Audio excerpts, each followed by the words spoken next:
विश्व में रेल मार्ग की लंबाई सबसे अधिक कहाँ पर है? तो ये यूएसए में सबसे अधिक रेल मार्ग की लंबाई है।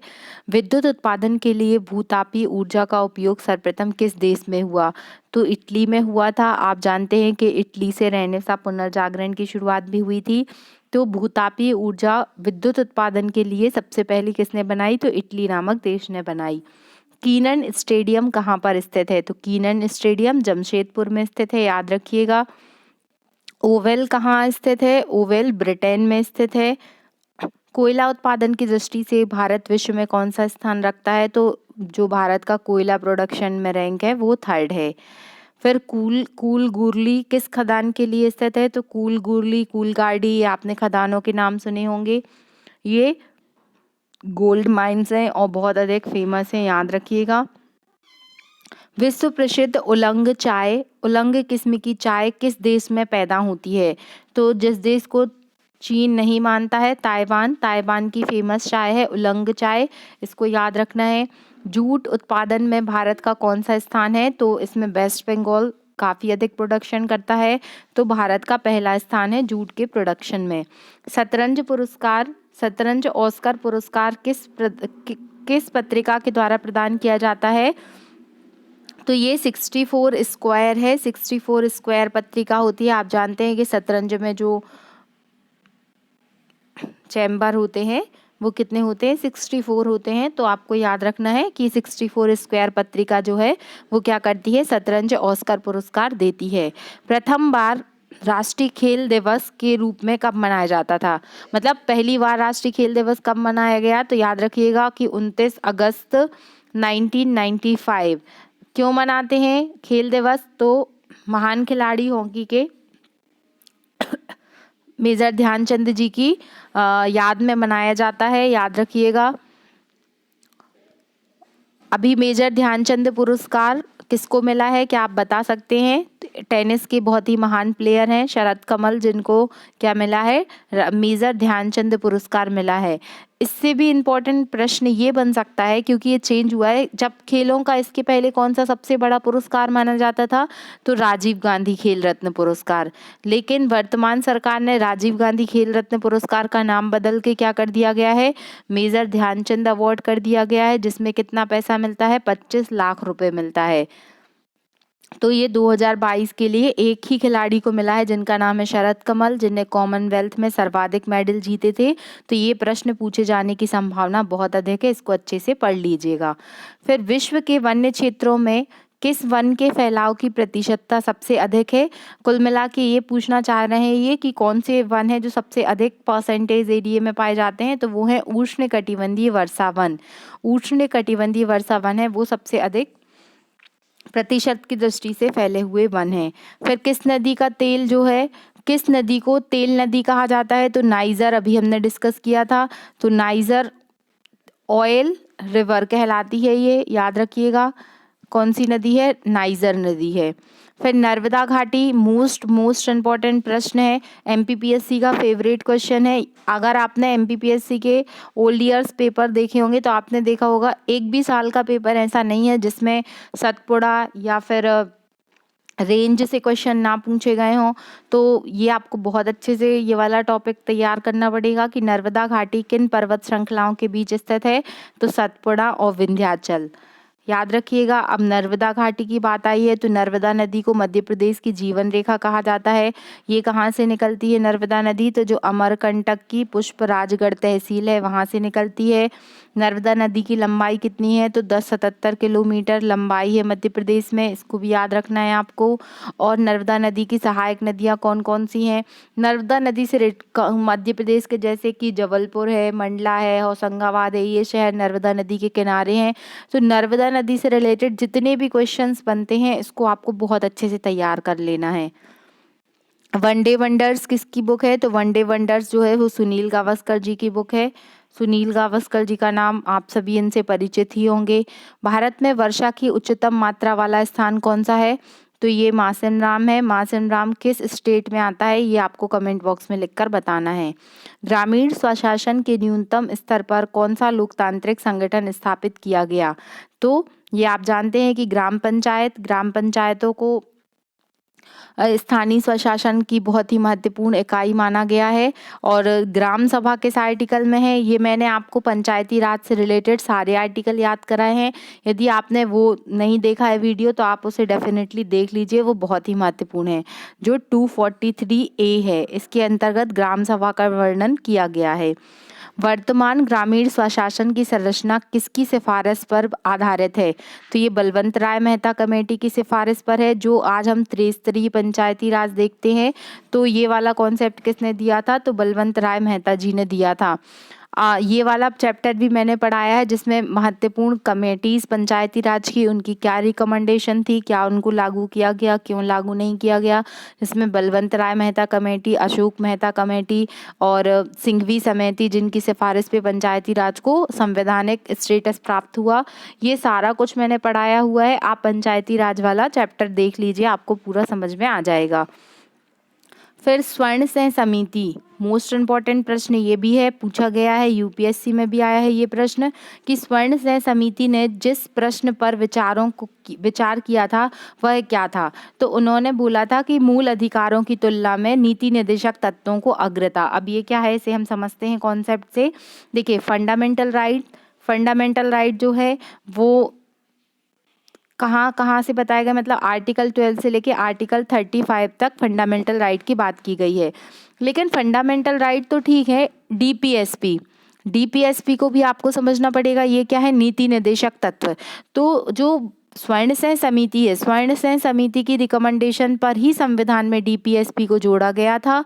डीपीएसपी नीति निर्देशक तत्व होते हैं, जिसमें जो स्वर्ण सह समिति का कहना था कि फंडामेंटल राइट से भी अधिक जो हैं वो राज्यों के लिए नीति निर्देशक तत्व हैं, डीपीएसपी हैं।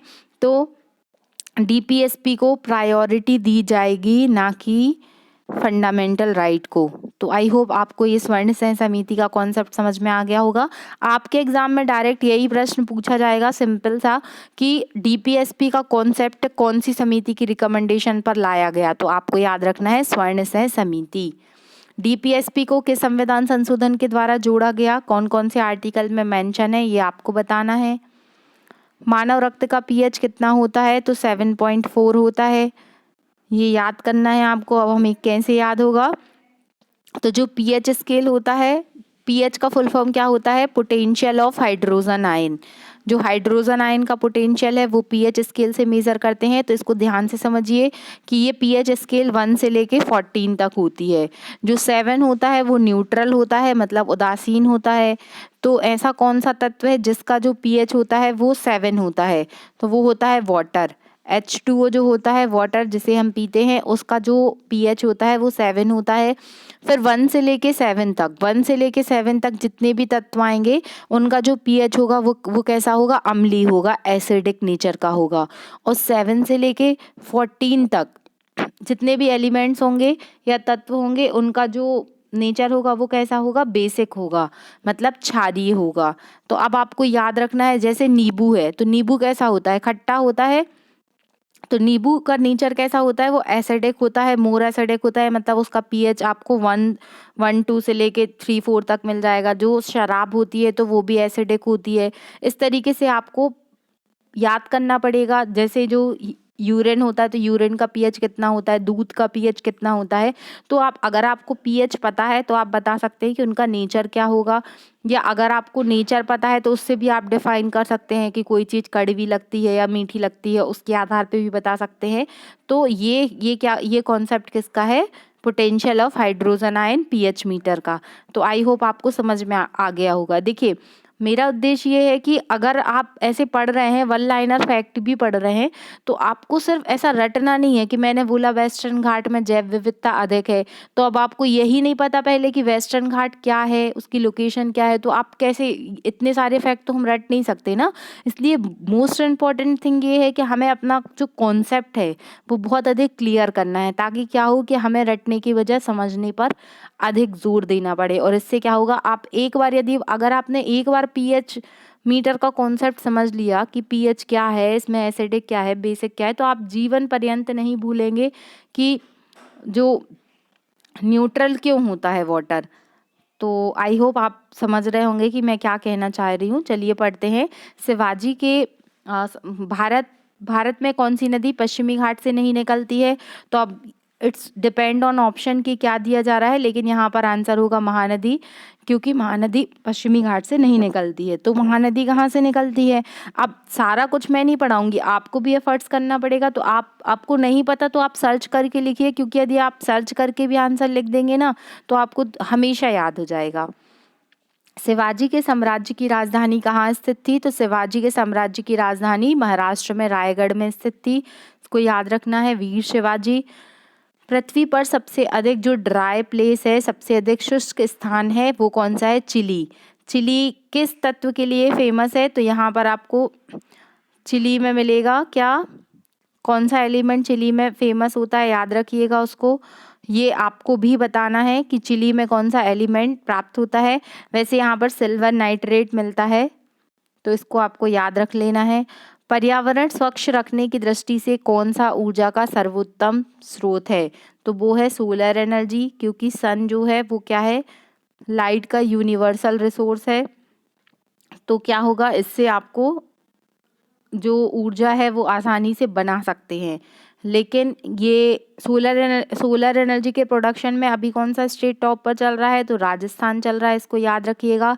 एमपी में सोलर सिटी कौन सी बनने वाली है? तो सांची बनने वाली है, जो एक बौद्ध धर्म का महान पर्यटन स्थल है और यूनेस्को हेरिटेज में भी शामिल है।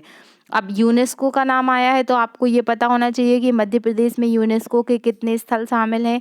तो 3 स्थल शामिल हैं। इसको हमने मध्य प्रदेश के लेक्चर में बहुत अच्छे से पढ़ा है।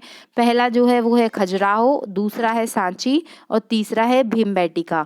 इनको कब कब जोड़ा गया? चूंकि आप मध्य प्रदेश का एग्जाम दे रहे हैं, इसलिए ये क्वेश्चन आपके एग्जाम में आने की संभावना अधिक रहती है।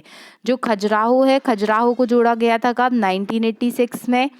फिर 1989 में जोड़ा गया था सांची को, और फिर 2003 में जोड़ा गया था भीमबेटका को। तो ये आपको याद रखना है, मध्य प्रदेश के यूनेस्को हेरिटेज। फिर पूछा गया है कि किस एस्कॉर्बिक एसिड किसे कहा जाता है? तो एस्कॉर्बिक एसिड या एस्कॉर्बिक अम्ल बोला जाता है विटामिन सी को। विटामिन सी का ये नाम है।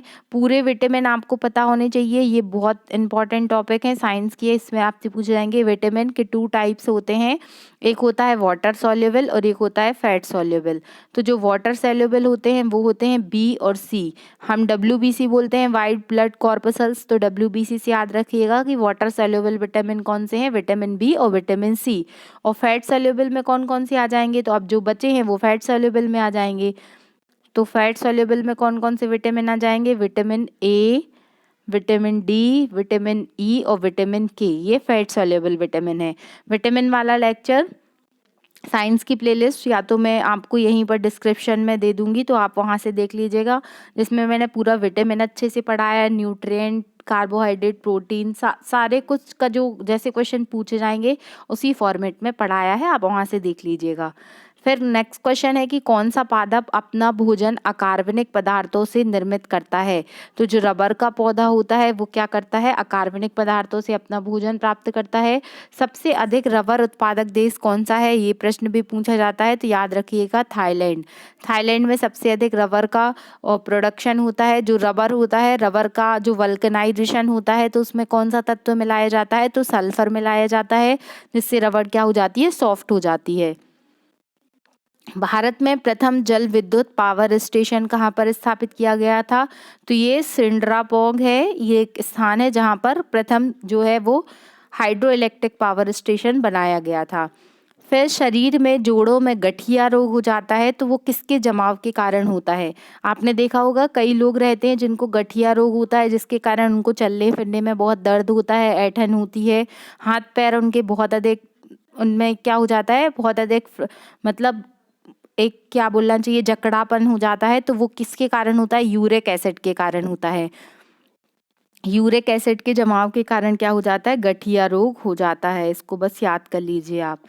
फिर कॉफी उत्पादन में भारत का कौन सा स्टेट अग्रिम है? तो वो है कर्नाटका। कर्नाटका में कॉफी का प्रोडक्शन बहुत अधिक होता है, इसको याद रखिएगा। खजुराहो स्थित मंदिरों का निर्माण किस वंश के शासकों ने करवाया था? तो मोस्ट इंपॉर्टेंट क्वेश्चन, चंदेल वंश के शासकों ने करवाया था। खजुराहो में आपको बहुत सारे मंदिर मिलेंगे, जैसे यहाँ पर जैन धर्म के बहुत सारे मंदिर हैं, पार्श्वनाथ मंदिर मिलेगा, आदिनाथ मंदिर मिलेगा। हिंदू धर्म में आपको मिलेगा कंदरिया महादेव जी का मंदिर, ये सबसे बड़ा मंदिर है यहाँ का। आपको यहाँ पर चतुर्भुज मंदिर मिलेगा। तो इस तरीके से आपको खजुराहो का पूरा डिटेल पढ़ना है, कौन से वंश के शासकों ने बनवाया था। यहाँ पर चंदेल शासकों में जैसे राजा धंग थे, राजा यशोवर्मन थे। तो इस तरीके के फैक्ट आपसे पूछे जा सकते हैं। और खजुराहो यूनेस्को हेरिटेज में शामिल है। कब हुआ था? 1986 में हुआ था, अभी हमने डिस्कस किया था। तो ये खजुराहो का आपको इतने फैक्ट आपको याद होने चाहिए। फिर इसके बाद नेक्स्ट क्वेश्चन दिया है, एडवर्ड टेरी नामक यूरोपीय यात्री किस मुगल शासक के शासनकाल में आया था? तो एडवर्ड टेरी आया था जहांगीर के शासनकाल में, ये भी आपको याद रखना है। तो हम ज़्यादा बड़े, बहुत सारे क्वेश्चंस हैं अभी, तो हम इसे सीरीज़ के फॉर्म में ही पढ़ेंगे, क्योंकि ज़्यादा बड़ा वीडियो हो जाता है तो आप लोग नहीं देख पाते हैं। तो इतना आप याद करिए, थोड़ा थोड़ा पढ़ पढ़ के करिए, लेकिन जो पढ़ा है उसको प्रॉपरली रिवाइज करिए, नोट करिए। ये सारे क्वेश्चन अगर आप एक नोट बुक में शॉर्ट शॉर्ट तरीके से लिख लेते हैं ना, और फिर आप उसको रिवाइज करते हैं, तो ये क्वेश्चन आप कभी भी नहीं भूलेंगे। और आप पढ़ने के बाद इसके रिवीजन में आपको 5 या 10 मिनट लगेगा, क्योंकि आप डेली रिवाइज करेंगे तो आपको एकदम याद हो जाएगा। अगर आपको मेरा एफर्ट्स अच्छा लग रहा है तो मुझे आपकी सपोर्ट की ज़रूरत है। आप अधिक से अधिक लोगों तक शेयर करें, सब्सक्राइब करें, और अगर पसंद आ रहा है तो लाइक करें। और आप अपना फीडबैक कमेंट बॉक्स में ज़रूर दें, क्योंकि वो मेरे लिए बहुत इम्पोर्टेंट है। मैं जो भी करेक्शंस है, जो भी आप चाह रहे हैं कि मैं उस तरीके से पढ़ाऊँ, अगर वो मुझे सही लगेगा तो मैं कोशिश करूँगी अपना बेस्ट से बेस्ट देने की। Thank you so much. जय हिंद, जय भारत।